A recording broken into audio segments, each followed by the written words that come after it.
వాడుకోనట్టుగా విషయాన్ని ఈ సమయాన్ని అప్పగిస్తుంది. గట్టిగా చెప్పండి పెడదాం.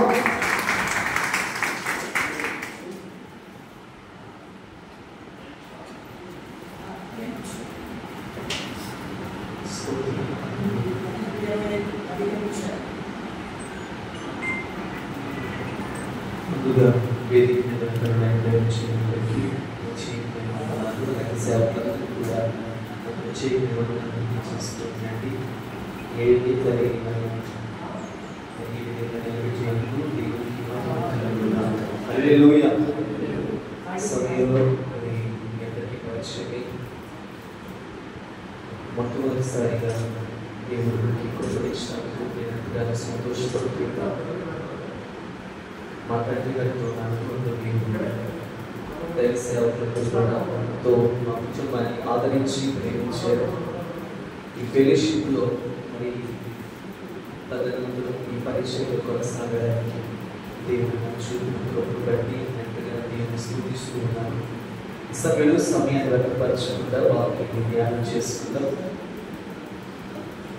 సభ్యులు ప్రార్థన చేసుకుని వాక్యం ధ్యానం చేద్దాం. ప్రేమగల తండ్రి, పరిశుద్ధుడని వందనయ్యా, మాట్లాడేది నేను కాదు, బలపరిచి వాక్యం ద్వారా ఈ సేవకులందరితో మాట్లాడేదైనా ప్రతి దైవజనం ప్రభు ఎన్నుకున్నైనా స్థలాన్ని కల్పించారు.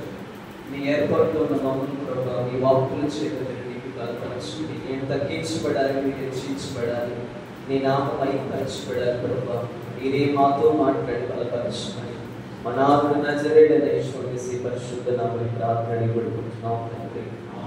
ఆమేన్. వాక్యం చదువుకుందాం. మొదటి రాజుల గ్రంథము 19వ అధ్యాయము 4వ వచనాన్ని ఒకసారి ధ్యానం చేద్దాం. అభిషేకులైన దైవజనులు అందరూ కూడా తాము ఒక దిన ప్రయాణం అరణ్యములోకి పోయి ఒక బదలి వృక్షము కింద కూర్చుని మరణాపేక్ష గలవాడై, యెహోవా, నా పితరుల కంటే నేను ఎక్కువ వాడను కాదు, ఎంత మట్టుకు చాలునో నా ప్రాణము తీసుకునుమో అని ప్రార్థన చేశాను. చాలా దైవజనులందరికీ కూడా చాలా పరిచయమైన వాక్యం. పరిశుద్ధ గ్రంథంలో పాత నిబంధనలో గొప్ప పరిచయం చేసిన ప్రవక్తల్లో ప్రవక్త ఏలియా ప్రవక్త. ఏలియా ప్రవక్త గారు చేసిన పరిచయ దినాల్లో పరిచయం ఎంత సజావుగా సాగుతున్న సమయంలో ఆహాబు యెజెబెల్ మనందరికీ తెలుసు. ప్రవక్త ఏలియా గారిని బహుహింస పెట్టినప్పుడు, ప్రవక్తలందరినీ కూడా హతము చేసినప్పుడు దైవజనుడైన ఏలియా గారు ఒకనొక సందర్భంలో మరణాపేక్ష గలవాడై బదిలీ వృక్షం కింద కూర్చొని ఎంత మట్టుకు చాలును, ఏమంటాడండి చెప్పండి, ఎంత మట్టుకు చాలును నా ప్రాణము తీసుకొనుమని ప్రార్థన చేస్తున్నాడు. అంత గొప్ప దైవజనుడు అయ్యండి, అంత గొప్ప ప్రవక్త అయ్యండి, ఆహాబు యెజెబెలు భయపడిన భయానికి దైవజనుడు ప్రవక్త అయిన ఏలియా గారు ఎంత మట్టుకు చాలును, మరణాపేక్ష వచ్చేసింది. ఆ మరణాపేక్ష భయం వచ్చేసినప్పుడు దైవజనుడు ఏలియా గారిని బలపరిచింది కేవలం దేవాది దేవుడు మాత్రమే. హల్లెలూయా. అప్పుడు అన్నాడు వెంటనే, నువ్వు లే, నీకు శక్తికి మించిన ప్రయాణము నేను సిద్ధము చేసి ఉన్నాను. హల్లెలూయా. 7వ వచనంలో చూడండి, రెండవ వారు దేవదూత వచ్చి అతన్ని కొట్టి, నీ శక్తికి మించిన ప్రయాణము నీకు సిద్ధమై ఉన్నది, నీవు లేచి భోజనము చేయమని చెప్పాడు. హల్లెలూయా. ఒకవేళ మనం మరణాపేక్ష వచ్చినా, శ్రమ వచ్చినా, కష్టం వచ్చినా దైవజనులుగా మనల్ని విడిచిపెట్టే దేవుడు కాదు, స్తోత్ర కలుగుడు కాదు. ఎందుకంటే పిలిచిన వాడు నమ్మదగిన వాడు. ఏలియా గారిని మరి మరణాపేక్షలో ఉన్నప్పుడు బలపరిచాడు దేవుడు. నీ శక్తికి మించిన ప్రయాణం ప్రారంభించబడింది. ఈరోజు దైవజనులుగా ఎన్నో భయంకరమైన అవమానాలు, ఎన్నో భయంకరమైన శ్రమలు, ఎన్నో భయంకరమైన భయాలు లోకంలో కలుగుతున్నాయి. సంఘంలో కావచ్చు, సమాజంలో కావచ్చు, నువ్వు ఎలా సేవ చేస్తావో చూస్తావు అని లోకంలో చాలా సందర్భాల్లో అనేక మాటలు మనకి ఎదురవుతూ ఉంటాయి. మన సేవా జీవితంలో లోకంలో కావచ్చు, కుటుంబంలో కావచ్చు, సమాజంలో కావచ్చు, సంఘంలో కావచ్చు, అనేకమైన మాటలు ఎక్కడ చూసినా ఎక్కడో ఏదో ఒక మూల యెజబెలు అహాబు లాంటి స్వభావం కలిగిన వారు ఉంటారు. స్తోత్రం కలుగును గాక. అలాంటి సందర్భంలో కూడా మన జీవితంలో మన చేయి విడిచిపెట్టిన దేవుడు ఆయన. స్తోత్రం కలుగును గాక. అలాంటప్పుడు మన జీవితంలో బలపరచబడాలి. లోకంలో బలపరిచేవారు లేరు, లోకంలో ప్రోత్సహించేవారు లేరు, లోకంలో నేనున్నాను అనే భరోసా ఇచ్చేవారు లోకంలో ఒక్కో సమయంలో మనకు ఉండరు కూడా.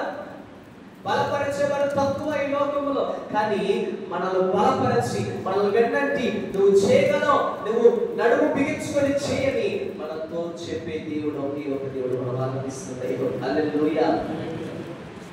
అందుకే నా అపోస్తలుడైన పౌలు గారు ఫిలిప్పీ పత్రిక 4:13 ఒక చక్కని మాట అంటాడు. చదవండి దయచేసి. ఒక మాట చదువుతున్నాం అందరం కూడా చదవండి.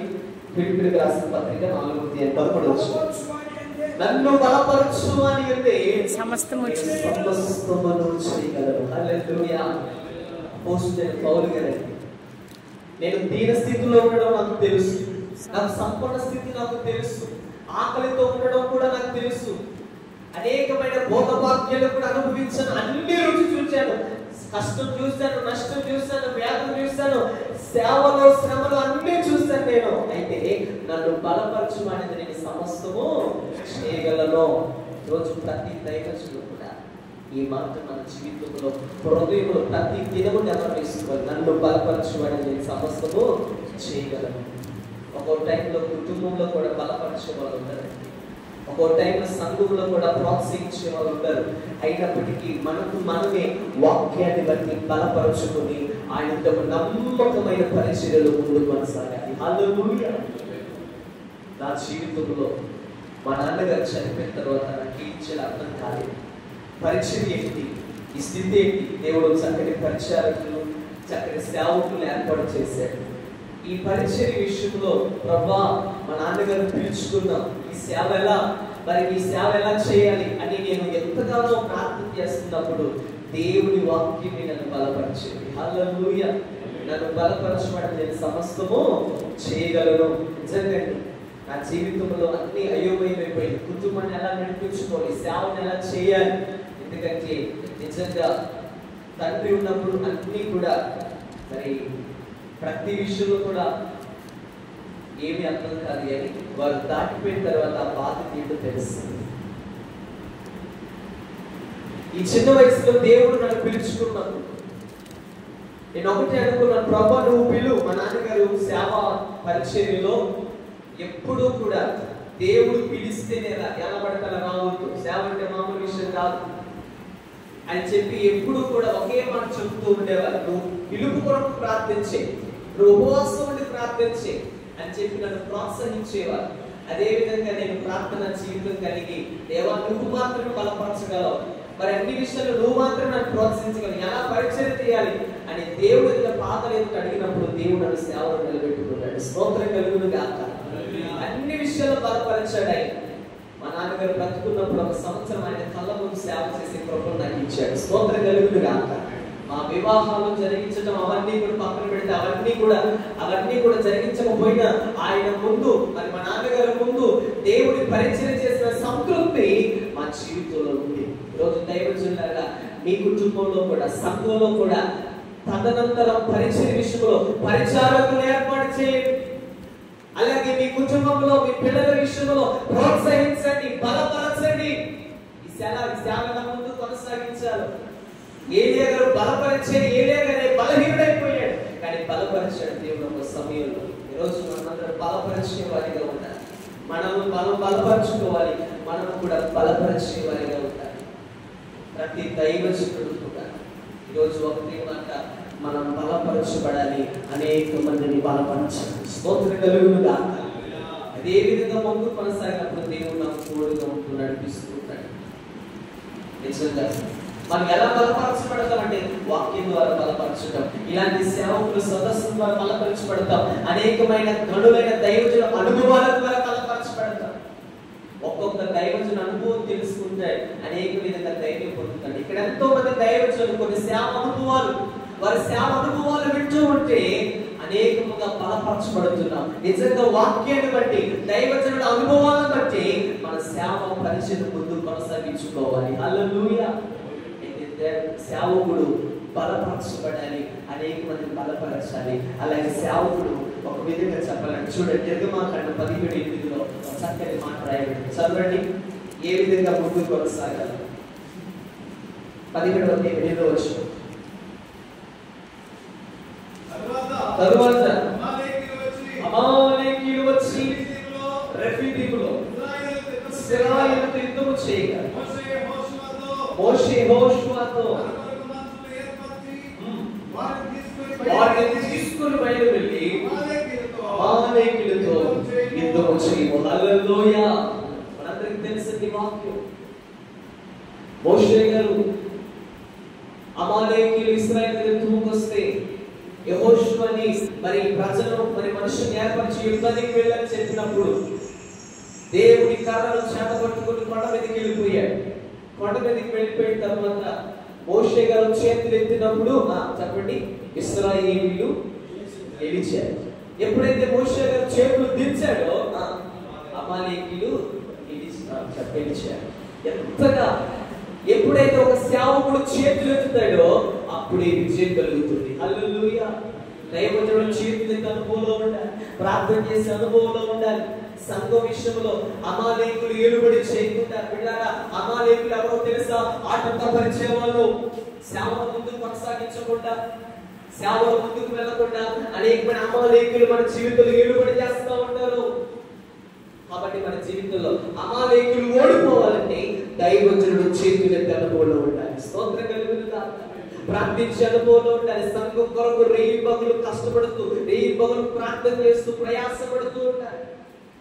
ఈ లోకంలో తనకంటే తన కుటుంబం కంటే ఎక్కువ ఆలోచించే వ్యక్తి ఒక దైవజనుడు మాత్రమే. స్తోత్రం కలుగును గాక.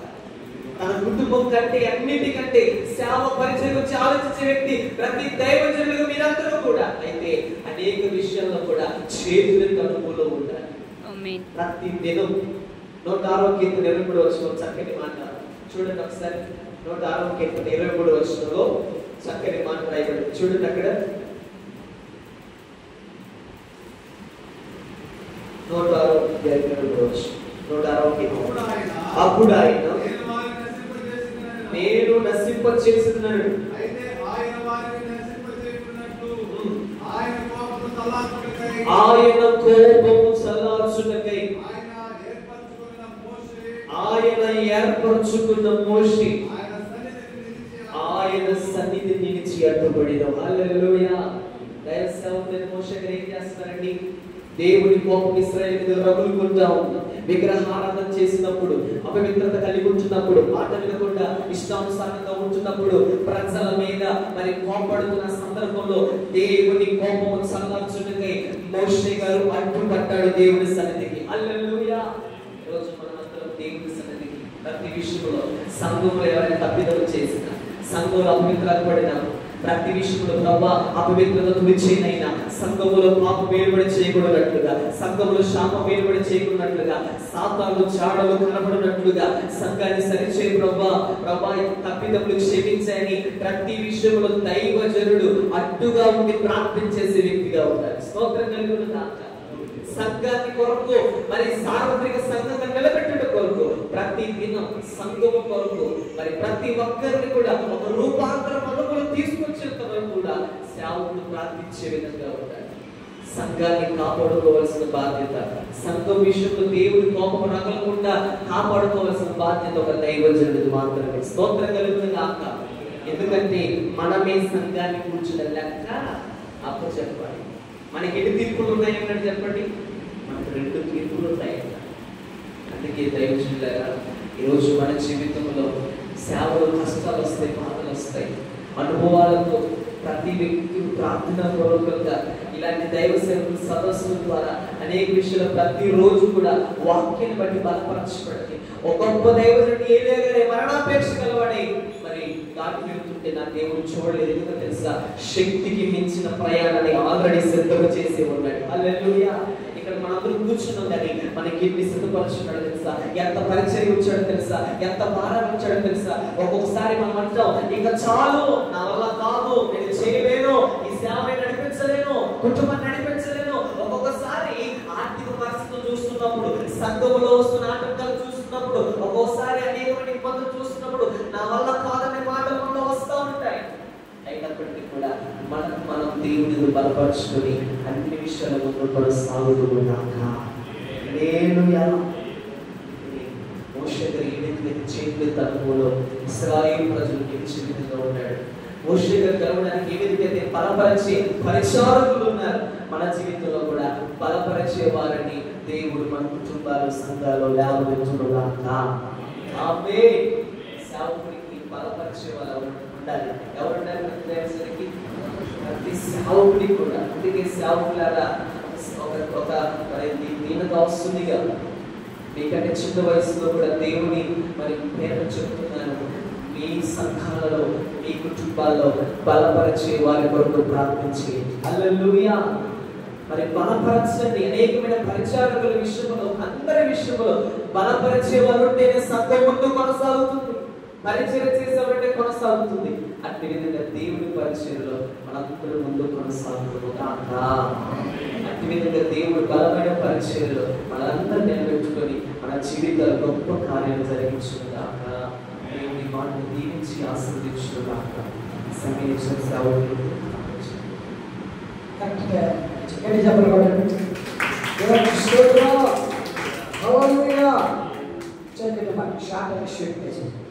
దేవుడు మంచిగా మనతో మాట్లాడాడు. దేవుడి వాకులు మాట్లాడు.